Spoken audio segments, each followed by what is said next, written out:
everybody, it's Maria, and I thought for Thanksgiving this week in America, it would be fun to do the Gobbleathon. Graham put it on at his channel, and I heard about it on the restricted section with Megan and Sue. And if you haven't checked out their channels, definitely do that, because Megan and Sue crack me up. They always have interesting reads, and yeah, they're fun and candid, and I appreciate that. So anyway, several of these challenges kind of fit into multiple things, and a lot of them are nonfiction, so I'm still working on my nonfiction November. We'll see how much I get done. I have a lot of time with family planned, so we'll see if that means more reading or less reading. I don't know. Some of these are short, and some of these are rereads for me. I am planning on, in December for the holidays, a nice treat. I thought I would reread some of my favorites from the year. So more on that later, but I got a head start a little bit, so. The first book is, or the first challenge is read a book, which is pretty, I don't understand why that's a challenge, because you're pretty much doing that with all the other things, but I'm going to finish An Astronaut's Guide to Life on Earth by Chris Hadfield.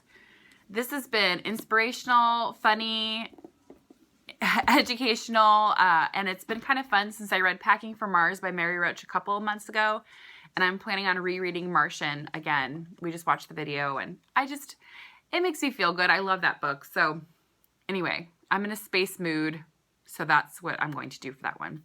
The second one is read a book with brown on the cover, and a couple of these have brown on the cover, but this is the one I'm going to use for that one. It's Queen of the Tearling by Erica Johansson. I'm not a huge series person. I like standalones, but this trilogy, the third one comes out in about a week and a half, I think, and I really have enjoyed this. There's political intrigue. There's some social justice issues that are addressed. There's a little bit of fantasy, maybe a little sci-fi, and a very good heroine. I love Kelsey. There's also rumor that it's hopefully being turned into a movie with Emma Watson as the lead, which I hope that rumor is true. That would make me very happy. So, Queen of the Tearling. The next one is read a poetry book, and I picked two. This one's Maya Angelou by and it's Phenomenal Woman. It's just 4 of her poems.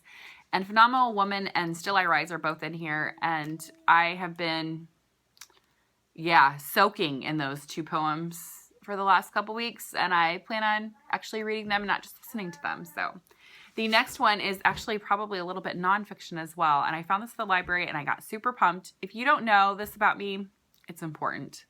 I love Abraham Lincoln. I'm kind of a nerd for him. I really like him a lot. And Dan Gilroy wrote this. It's called The Lincoln Poems. And there's a little bit of a blurb about part of his life and then a poem on the opposite side of the page. So I think this will be kind of a cool read. And fun fact about Abraham Lincoln, he was the first president to institute official Thanksgiving in America. So it's also Thanksgiving-y. The next challenge is read a nonfiction book, and several of these are nonfiction, almost all of them.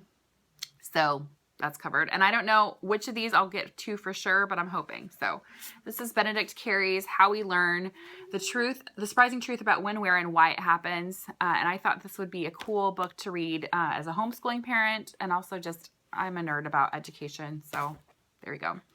This next one is also The Playful Learning, and it's a reread by Mariah Bruhl, and it's just a fun gathering collection of different ways to institute and encourage creativity and learning around your house. So that'll be a quick read, and I really like it, but I thought it'd be a good one to pick up. Sorry if you hear my kids in the other room. We are doing our best to multitask, so it's breakfast time. This one is Kathleen Flynn's The Kitchen Counter Cooking School, and this also has a Thanksgiving word in the title, kitchen. I actually read this one and another one of her books this year. And this one I really love. It's a reread. It was one of my favorites. And it's just a really good collection of stories that explain some ways to invigorate your cooking and to get better about cooking from scratch. So if with Thanksgiving coming up, you're starting to doubt your cooking capabilities or wonder if you should even be in the kitchen at all, this is a good one. Very non-intimidating, very funny, and also kind of had some good insights to the human spirit, the human journey, and how sometimes we use or don't use cooking as a way to cope with how we feel about ourselves. So yeah, I really enjoy that book. The next one is Silver Like Dust, One Family Story of America's Japanese Internment by Kimmy Cunningham Grant. And if you've been listening to the news, there's been some talk about the Japanese internment camps as a precedence for the Muslim registry in America, which just boggles my mind as to why would anybody use that as a precedent in a good light? I don't understand, but I thought it would be a great time to pick this one up. Silver Like Dust. It's been on my radar for a little bit now. And if you don't know about the Japanese internment camps, didn't hear about it in history, they were basically the American version of concentration camps without the gas chambers, but not good by any stretch of the imagination. And this is one person talking about his family's journey there. So, and what it was like. The next one is Read a Book That Is Foreign to You, and I'm doing this as a buddy read with Monica at her channel. I'll link that below. She's also, I really have enjoyed finding her. She's very insightful about social justice issues, some nonfiction. She's from France, and I'm just really loving BookTube community for hooking me up with people that normally I wouldn't come in contact with. So this is Mighty Bear Powers by Lema Gabawe. How Sisterhood, Prayer, and Sex Changed a Nation at War. And it's a memoir. And I think it's about Liberia. Yes, about the Liberian Civil War and what women did to make things better. So I'm excited about doing this as a buddy read. And I've been excited about reading this book for a little while. And the final one is not nonfiction, but it's a reread. And it's got animal in it. And I'm stealing this from Megan's TBR. But it was a perfect choice. So Animal Farm by George Orwell. I've read this before in a couple hours. It makes me laugh.